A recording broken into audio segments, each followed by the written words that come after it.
वर्षभरातील 365 दिवस हे पत्रकार दिन आहेत. देशाच्या वाटचालीत पत्रकार आणि प्रसार माध्यमांचं योगदान महत्त्वाचं आहे. आपल्यामुळे देशातील व परिसरातील घडामोडी सर्वसामान्य जनतेला कळतात.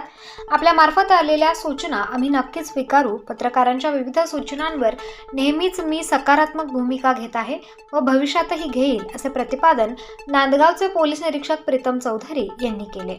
नांदगाव पोलीस स्टेशनमध्ये पत्रकार दिनी तालुक्यातील पत्रकारांचा सन्मान कार्यक्रम आयोजन करण्यात आला होता.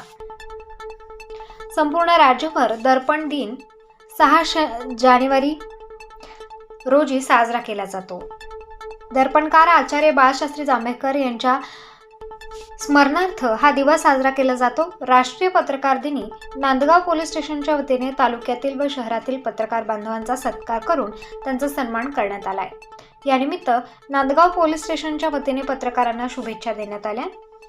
यावेळी नांदगाव तालुका मराठी पत्रकार संघाचे अध्यक्ष सुरेश शेळके, ज्येष्ठ पत्रकार मारुतीराव जगधने, महेंद्र पगार, नाशिक स्टार न्यूजचे बाबासाहेब कदम, दैनिक लोकमतचे चंद्रकांत भालेराव, संजय मोरे, दैनिक आवाजचे संपादक भगवान सोनवणे, अनिल धामणे, अनिल गायक आव्हाड, सोमनाथ घोंगणे यांनी मनोगत व्यक्त करताना सांगितले की पत्रकार हा लोकशाहीचा चौथा स्तंभ असून पत्रकार हा अडीअडचणीमध्ये बातमीचे वार्तांकन करत असतो. पत्रकार हा पोलीस मित्र म्हणून काम करत असतो. अनेक दुर्लक्षित घटना या पत्रकारांमुळे उजेडात येत असतात. नांदगाव पोलीस स्टेशनमध्ये दाखल होणाऱ्या घटनेची माहिती पत्रकारांना सुलभतेने मिळण्यासाठी पोलीस स्टेशन व पत्रकार यांचा व्हॉट्सअप ग्रुप तयार करून या ग्रुपवर दररोज पोलीस ठाण्यात दाखल घटनेची माहिती देण्याची मागणी करण्यात आली. पत्रकार दिनानिमित्त पोलीस ठाण्याच्या वतीने सहाय्यक पोलीस निरीक्षक प्रीतम चौधरी व सहाय्यक पोलीस निरीक्षक नितीन खंडागळे यांच्या हस्ते उपस्थित सर्व पत्रकार बांधवांचा भेटवस्तू देऊन सन्मान करण्यात आला. शेवटी चहा व नाश्ता देऊन कार्यक्रमाची सांगता करण्यात आली.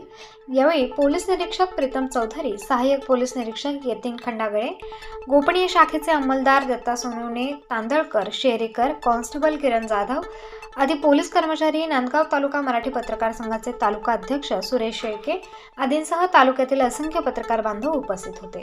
सातत्याने लिखाण करतोय, काही सोशल मीडियावरती, काही पोर्टलवरती मी लिखाण करतोय.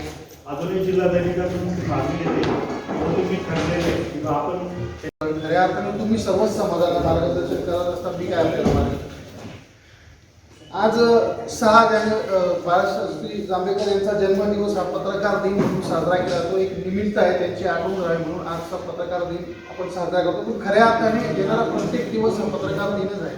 तर तुमच्याशिवाय दिवसाची सुरुवातच होऊ शकत नाही. कारण सकाळी उठलं की तुमचं न्यूजपेपर वाचण्याने प्रत्येकाची सुरुवात होते. त्यामुळे प्रत्येक दिवस हा पत्रकार दिनच आहे आणि तो महत्त्वाचाच आहे. सर्व तुम्ही सचिन गोमणे ते जेव्हा सांगत होते की पत्रकार हा एकटाच असतो, पण तो एकटा जरी असला तो 100 लोकांना भारी आहे. सर्वांना तो भारी आहे की एकटे नाही, आम्ही मदतीला आहोत. हा आजचा जो आपण कार्यक्रम ठेवला आहे, हा बरेच पत्रकार मित्र येऊन मला सजेशन पण देऊन जातात, सर असं झालं पाहिजे, त्यानुसार चांगलं असलं की आम्ही त्यावर कारवाई पण करतो आणि त्याप्रमाणे ते करेक्शन पण करून घेतो. तरी असंच आपलं सहकार्य पुढे अपेक्षित आहे.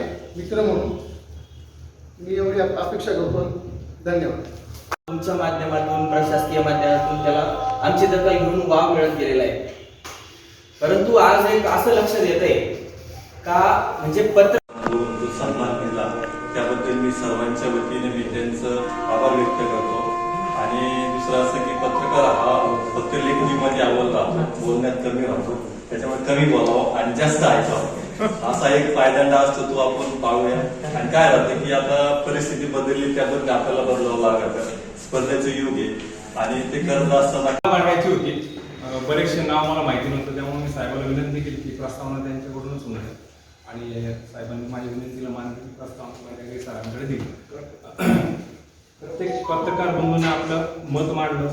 मतामधून काय पोलीस खात्याशी सूचना दिल्या, त्या सूचना साहेबांनी नोटिंग केलेल्या आहेत आणि त्याप्रमाणे आम्ही कारवाई केली. आज या ठिकाणी पोलीस स्टेशन नांदगावच्या वतीनं आमचे लाडके पी आय श्री चौधरी साहेब यांच्या विनंतीला मान देऊन आपण या ठिकाणी आला. वेळ स्टार न्यूजसाठी बाबासाहेब कदम, नांदगाव.